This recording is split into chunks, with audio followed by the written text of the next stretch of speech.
Donald Trump টিকটককে আইনি বাধ্যবাধকতা পালনের জন্য ৭৫ দিনের সময় দিয়ে একটি নির্বাহী আদেশের স্বাক্ষর করেছেন। সোমবার ওভাল অফিসে এটি স্বাক্ষরের পর সাংবাদিকদের তিনি বলেন, টিকটকের বিষয়ে প্রতিটি ধনী মানুষ আমাকে ফোন কল করেছেন। নির্বাহী আদেশে উল্লেখ করা সময়ের মধ্যে কোনো আইনি পদক্ষেপ না নেওয়ার জন্য অ্যাটর্নি জেনারেলের অফিসকে নির্দেশনা দেওয়া হয়েছে।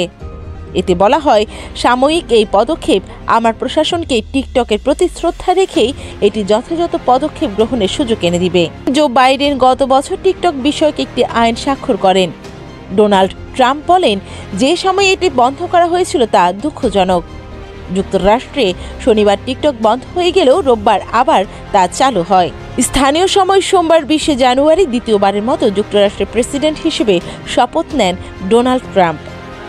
ওভাল অফিসে ডোনাল্ড ট্রাম্প দায়িত্ব নেওয়ার পর যেসব নির্বাহী আদেশে সই করেন তার মধ্যে একটি হল যুক্তরাষ্ট্রের দক্ষিণ সীমান্তে জাতীয় জরুরি অবস্থা জারি, আর একটি জন্মসূত্রে নাগরিকত্ব আইন সংক্রান্ত।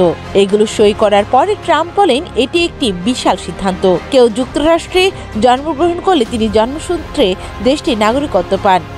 এই বিধান বাতিলের প্রতিশ্রুতি দিয়েছিলেন তিনি। শপথ নেওয়ার পর এই সংক্রান্ত নির্বাহী আদেশে সই করেন ট্রাম্প। তবে শুধু নির্বাহী আদেশ নিয়েই এই নীতি পরিবর্তন করা কঠিন, কারণ মার্কিন সংবিধানে জন্মসূত্রে নাগরিকত্বের নিশ্চয়তা দেওয়া হয়েছে।